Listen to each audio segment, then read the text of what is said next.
Science centre near post office Edodi Vadakara.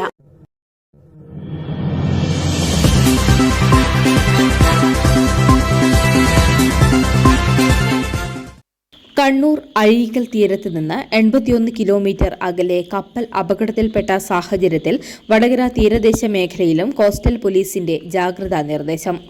കടലിലോ കരയിലോ സംശയാസ്പദമായ സാഹചര്യത്തിൽ എന്തെങ്കിലും കണ്ടാൽ കോസ്റ്റൽ പോലീസിനെ വിവരമറിയിക്കണമെന്നതാണ് നിർദ്ദേശം. വടകര മുതൽ അഴിയൂർ വരെയുള്ള തീരദേശ മേഖലയിലെ മത്സ്യത്തൊഴിലാളികൾ, തീരദേശവാസികൾ, ജാഗ്രതാ സമിതികൾ തുടങ്ങിയവർക്കാണ് പോലീസ് നിർദ്ദേശം നൽകിയത്.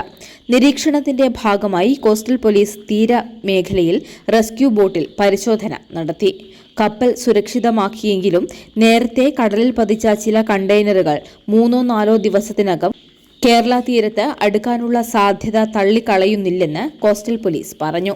ഈ സാഹചര്യം കണക്കിലെടുത്താണ് തുറമുഖത്ത് റെസ്ക്യൂ ബോട്ടിൽ പരിശോധന നടത്തുന്നതെന്ന് കോസ്റ്റൽ SI മനോജ് പറഞ്ഞു. കപ്പൽ തീപിടിച്ചതുമായി ബന്ധപ്പെട്ട് കടലിൽ പോകുന്ന മത്സ്യത്തൊഴിലാളികളോട് കർശനമായ മുൻകരുതൽ നിർദ്ദേശങ്ങൾ എടുക്കാൻ വേണ്ടി പറഞ്ഞിട്ടുണ്ട്. അതായത് കപ്പലിൽ നിന്ന് വീണതോ അല്ലെങ്കിൽ അതുമായി ബന്ധപ്പെട്ട കണ്ടെയ്നറുകൾ അല്ലെങ്കിൽ മറ്റെന്തെങ്കിലും വസ്തുക്കൾ കണ്ടാൽ അടുത്തേക്ക് പോകരുതെന്നും അതൊക്കെ കോസ്റ്റൽ പോലീസിനെ വിവരം അറിയിക്കാൻ വേണ്ടി അവരോട് പറഞ്ഞിട്ടുണ്ട്. കൂടാതെ മത്സ്യത്തൊഴിലാളികളുടെയും ബോട്ട് ഉടമകളുടെയും കടലോര ജാഗ്രതാ സമിതിയുടെയും ഇവരുടെ മീറ്റിംഗ് നടത്തി ഈ കാര്യങ്ങളൊക്കെ വിശദീകരിച്ചിട്ടുണ്ട്. അപ്പോൾ എന്ത് സാധനങ്ങൾ കണ്ടാലും അത് തൊടാൻ പോകരുത്, പോലീസിനെ അല്ലെങ്കിൽ ഉത്തരവാദപ്പെട്ട ആൾക്കാരെ അറിയിക്കാൻ വേണ്ടി നിർദ്ദേശങ്ങൾ നൽകിയിരിക്കുന്നു. ഇപ്പോൾ കടലിൽ വീണ അതായത് 24ഓളം കണ്ടെയ്നറുകൾ കടലിൽ വീണിട്ടുണ്ടെന്നാണ് നമുക്ക് അറിയാൻ കഴിഞ്ഞത്. അത് കടലിൽ കൂടി ഒഴുകി നടക്കുന്ന കേരള തീരത്തേക്ക് അടിയാൻ സാധ്യതയുണ്ട്. കേരള കർണാടക തീരത്തെ അടിയാൻ സാധ്യത എന്നാണ് നമുക്ക് അറിയാൻ കഴിഞ്ഞത്. അതെന്തായാലും 2-3 ദിവസങ്ങൾക്കുള്ളിൽ തീരത്തെ അടുക്കാൻ സാധ്യതയുണ്ട്. അപ്പോൾ അതിനുവേണ്ടി കോസ്റ്റൽ പോലീസിന്റെ നേതൃത്വത്തിൽ പട്രോളിംഗ് നടത്തുന്നുണ്ട്. പോലീസിനെ കൂടാതെ ഫിഷറീസിന് കീഴിലുള്ള റെസ്ക്യൂ ബോട്ടിൽ 5 പേർ അടങ്ങുന്ന സംഘവും നിരീക്ഷണം നടത്തുന്നുണ്ട്.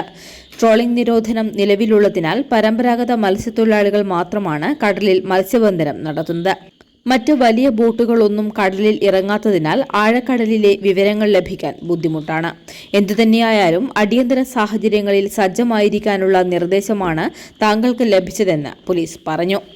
Coastal SI Manoj, senior civil police officer Bineesh, civil police officer Navaneeth, fisheries boat staff Shyamlal, Vishnu തുടങ്ങിയവരടങ്ങിയ സംഘമാണ് കടലിൽ പരിശോധന നടത്തുന്നത്.